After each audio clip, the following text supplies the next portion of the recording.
Just a couple of days away from heading to Whitewater, Wisconsin for the Carl Schnendler Invitational. Don't know if I said that right, but we'll try. I am joined by the head coach of men's track and field, William Massoels. William. Oh, William. How are you? Good. I often wondered how to pronounce his last name, too, so we're all good. Rock on, then. Definitely not losing any brownie points there. Coach, I'm going to keep it professional here and ask you a definitely track-related question right off the bat. Do you love football right now or hate football right now? Where do you stand? Well, last Saturday I hated it. Mm-hmm. Today I kind of like it because the Hoosiers won, so it was kind of good to... So we're leaning back toward a positive note. Yeah. All right. We'll get back onto the topic at hand here. Coach, pole vault is booming at MSOE now. I would imagine that going into year 63 as a head coach, that's not a position that you've necessarily been in before, having a crew of, is it 7 vaulters? Nine pole vaulters on the same team. What's it like having, like, I picture it like a clown car and they just keep coming out. So first of all, I want to know why you inverted 63 from 36. That's step one. Because I'm in my 36th year, not my 63rd year. Excuse me. So yeah, I've always said that in order to be consistent at the national level, like to be a podium team, to push for a national championship, and people think I'm crazy when I say that, but why do we do what we do if that's not our goal? And I don't think you can be great at the national level in every event. It's just it's an unrealistic goal. And honestly, I took this from John McDonald, who won 44 national championships at Arkansas, and in the indoor and outdoor, his backbone was distance, and then he was really good in the jumps, both the horizontal and vertical. And I went, oh, okay. So I thought, we're STEM school, physics, and a lot of vaulters love to go into STEM and engineering. So, that was kind of by design. I'm going to be honest, not certain. I thought 9 was going to be the number. I was thinking maybe 5 or 6. Grace Menzia, our vault coach, who does a wonderful job, said just keep bringing them in. So, okay, we'll keep bringing them in. So that's Rock where on. we're at. Throw it over to the throws now. No pun intended there. Elijah and Ethan, your 2 senior throwers heading into this season. What is the outlook for them? I was around that crew of the throwers a little bit as I was getting set up for media day. And I mean this in the best way possible. It reminded me of being in like my high school offensive line room, in that every single thing we ever talked about got litigated. Whether it was like the snack you were about to have, the show you were watching, it was like, well, we need to discuss this in its merits in full right now. And I was like, man, this takes me back to when I could just talk about nonsense for 90 minutes straight. Does that track in your experience with the throwers? Yeah, I mean, that is exactly it, and I love those 2 guys. It's funny you say that. We have a first goal meeting, and a senior always breaks down the goal meeting pre-meet, and then we get back after our post-meet meeting, and Elijah V is before W, and Elijah looked at Ethan going, I'm doing it, not you. And I go, well, yeah, V becomes before W. But they are, how they've progressed, in all 3 of their events, 2 indoor and then the 3 outdoor, has been great to see. They challenge each other in practice and in competition, and it's just been fun to see their growth over these last 3+ years. And I think the sky's the limit for them as we move into this senior year for both of them. Does one have the edge in certain things? Like, is one the disc guy, one the shot guy, one the weight guy? How does that break down for those 2? Yeah, Ethan is the shot guy. Elijah is the hammer weight guy. And, 2 years ago, Ethan would go, well, Elijah's definitely the disc guy. And Ethan has really done a great job with that craft and getting better in the disc. But Elijah's still got a little bit of an edge on him in the disc, but that gap is shortening. For sure. Love hearing that. First random question of the day. If you were going to be reincarnated and came back as an animal, what would you want to come back as? Ooh, an animal. Probably a bald eagle. You and Shane Reed had the exact same answer. Yeah. And that didn't cross my mind because I'll say the same thing I said in that podcast. I was thinking like big cat, bear, what can I scare other animals with? What's very clearly at the top of the food chain. Bald eagle, top of the food chain, you also get to fly. Yeah, I overthought that. That was an L on my part. steeper curveball, 12-6 on this one. If you were going to come back as an inanimate object, what would you want to come back as? Shane said he'd want to be a brick so he could just be a fly on the wall in a room. I said I want to be a pizza cutter in a pizzeria. An inanimate object. Yeah. All right, stopwatch. Okay. That tracks. Yeah. But Never thought of that, but yeah, that's, open-ended. This one's going to get you thinking. What are you doing differently this season? I don't know why I thought this. I'm being a little bit more open to the guys, as we're discussing training. We still have our non-negotiables, but just, looking at AJ last year and going indoor nationals with a stress fracture and then having to have surgery and missing outdoor and missing the fall, you can't keep looking and doing the same thing and expecting a different outcome. So we're doing a little bit more cross training specifically with AJ. He's not exactly the biggest guy out there. So trying to back off some of the pounding that we put on him. And there's, I've had conversations, before the holiday with a lot of our guys. And, one thing that I told them, you've got to communicate this to everybody. It can't just be in the office. So they have their group chat, and so that, I can go to the team stretch, but if you ever come to our team stretch, it's a poop show. Mm-hmm. The guy, it's by design. It gets them from the academic life into the athletic life, kind of let their mind, kind of chill. So they're just kind of yapping and BSing, and so if I were to take it there and say it, no one would hear. Right. And I'm okay with that. That's not a knock on anybody. That's just knowing my team. So we're really doing that different. There are 4 guys that this week that are going to be doing a variant of a training cycle in 3 different disciplines. Mm-hmm.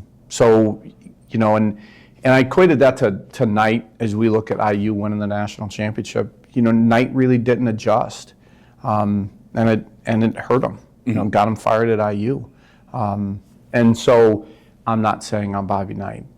His positives or the negatives. You heard it here first. I'm just saying that you have to adapt. When I first started coaching, you didn't have to explain your training. You just said do it, and they did it. Now you have to explain it and get a little bit more in depth. And that adage of no one cares what you know until they know you care. And that's part of my evolution to show that I'm listening.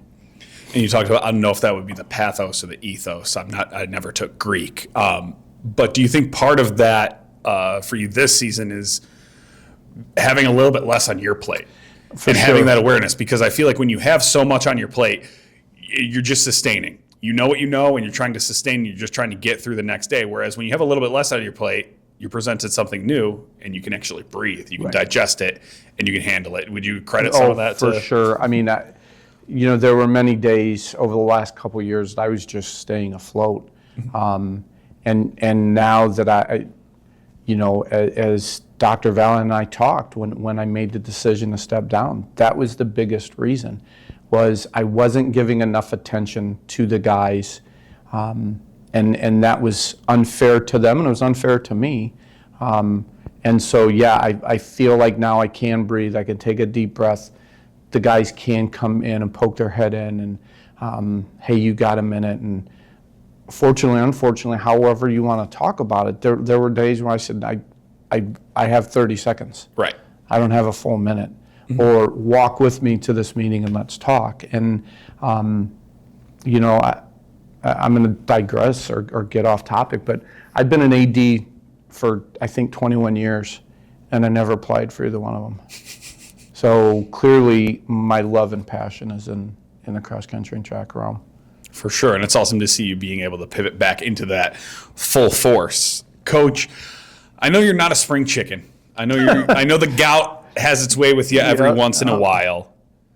if you were going to get paid out for the rest of your life, $100 for every sit-up you do, $250 for every push-up you do, and $500 for every burp-up you do.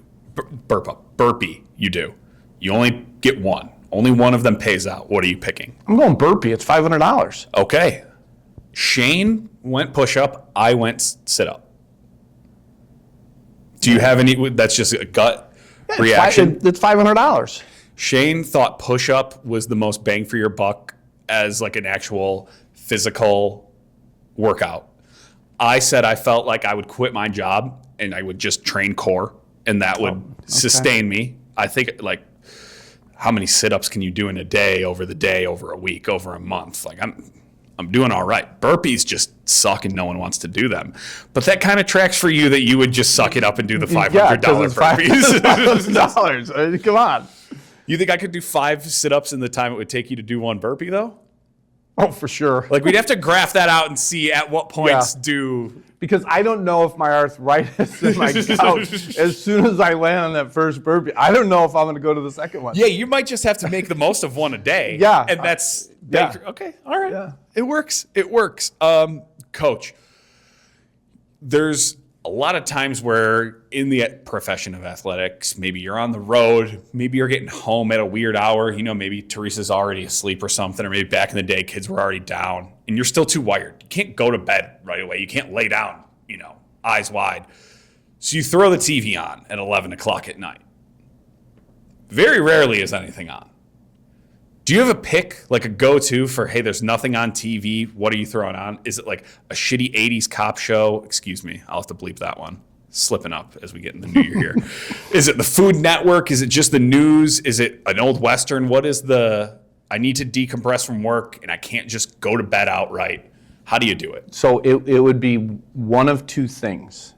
I'd put Grit on and see if there's a good Western. And if there's not, I go to like a Lone Ranger or a Cisco Kid or a serial from back in the day. Yeah. Okay, some Gunsmoke. Yep. Okay, Steve McQueen adjacent type. Yeah. As you can see, I'm You're rocking the boots. Definitely a Western guy, feeling it.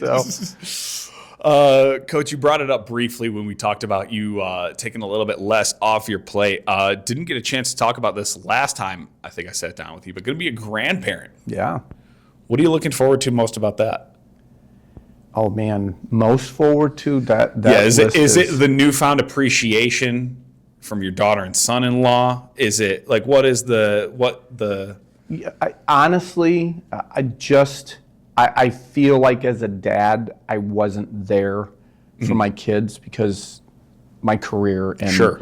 And I'm just excited to be able to do a mulligan and now have a grandkid. Hopefully more. No pressure on. That's what I was about to say. No pressure. No pressure. But just to do that, I'll share a story with you that I may have shared with you off camera. But Patrick, who will be 33, what is the 20th? In 3 days. I got that tape that he knows I remembered his birthday. So he's like 16, 17 months old, and I'm going recruiting in Chicago, so I drop him off at my parents' house. Come pick him back up, it's like 10 o'clock at night. And we're an hour and 30-minute drive back to Rensselaer. Come in, my dad goes, here you go, and hands Patch to me. He goes, I just gave him a half a glass of Gatorade and a handful of Skittles. And he just turned around and walked to the bedroom. I go, what are you doing? He goes, payback's RA. And I went, okay, all right. So there's kind of that, but I am looking forward to just spoiling the bejesus out of Liam. That's going to be fun. Although my daughter did say you're going to be there for the birth. I go, oh no, honey, that's 2 days before we leave for international. So we'll have to figure that out. So no pressure to the family and also no pressure to this track team. So yeah. Coach, you're a thinking man. I'm a thinking man. We're a couple of the brightest minds at MSOE, I'd like to think. Why don't they host any track and field championships at any level at NASCAR or Formula One tracks? That seems like a tailor-made fit. That's a good point. I understand Talladega probably wouldn't work because the banking is so steep that you can't run at a 33-degree angle. You couldn't run it at Indy because it's 2.5 miles. Right. So you'd have to go to like a Bristol, Rubbins Racing. Yeah, a little short trip, but why not? I like that idea. Spectator, like I understand, like how long is Road America? Yeah. I understand you only get X amount of months where Road America would be in play. Right.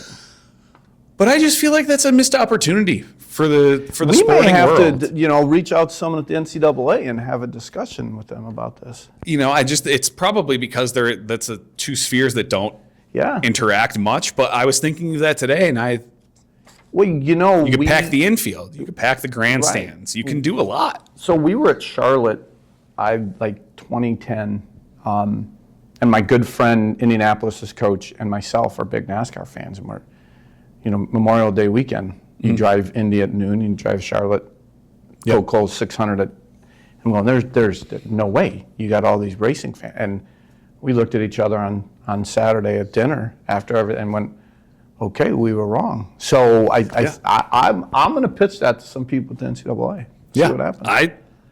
That might be my $1 million idea. I'm not sure I can retire off that one, but I think but I could. And if we split the $1 million, I can retire. If I invest it right, I could be okay. That's right. If you had, let's take a bird's eye view of the track team, if you will. Do you think the non-distance guys view the distance guys as like your favorite kids? Or do you think they're like, I'm really glad I'm not under that microscope? I don't think they view them as my favorite kids, because I try to, and it's not me. The locker room is the locker room, and there's some really good leaders in there. And I came in one day, and Cam Netting goes, "Hey, do you really get emails from Kenyans to run? Because the distance guys were talking about that." And then the distance guy said, "Did you really tell the throwers to do X, Y, and Z?" And so, but to answer the question, I don't think they'd want to be under that microscope. I don't think it would be the favorite. It would be, because if I'm going to yell at any discipline the most, it is like, oh, you didn't succeed? Okay, we're going to, so yeah, I kind of figured as much. All right, last one here. This is the one I've been excited about. Shane just got a firsthand try at this. MSOE, one of the at the forefront of education, at the forefront of secondary education, trying to be at the forefront of AI. Trying to be one of the hubs for that in the Midwest, if not the hub. Would you classify yourself, Bill Massoels, as pro-AI or anti-AI? Probably pro-AI, which really surprised a lot of people that have known me for a while. Why do you think you lean pro? Because I think that's the next next frontier, so to speak. We go to the moon and people didn't think you could do it, and now look at what we're doing. And I still think of Jacques Cousteau. He's still probably upset that we haven't delved into the depths of the sea like we did space. But I think that's the next step. I'm kind of scared about it as in the same vein, but I think that's the next step that we go. Shane had a similar answer. Shane threw out the token line that AI probably won't take your job, but someone who knows how to use AI might. Yeah. So, because you are pro-AI, I went through and did the justice of asking ChatGPT AI about all of our coworkers. And I told ChatGPT, sing their praises and write scathing takedowns. So, the praise of Bill Massoels, courtesy of ChatGPT. Bill Massoels is widely respected for building durable, disciplined runners and a culture rooted in accountability and steady improvement. His athletes are prepared, mentally tough, and competitive when it matters most, reflecting a coach who understands both the physiological and psychological demands of distance running. Under his guidance, MSOE's program is defined by reliability, integrity, and sustained success rather than short-term flashes. How do you feel about that? It's got to feel pretty good. It does, but I don't know who you got that from. But let me tell you, I'm looking forward to the first person who says anti-AI because they are going to get humbled because AI does not care about your feelings. AI is quite mean. Yeah. So you played your hand well, Bill. Wishing you guys the best of luck as you head up to Whitewater this weekend. Thanks, Greg. I appreciate it.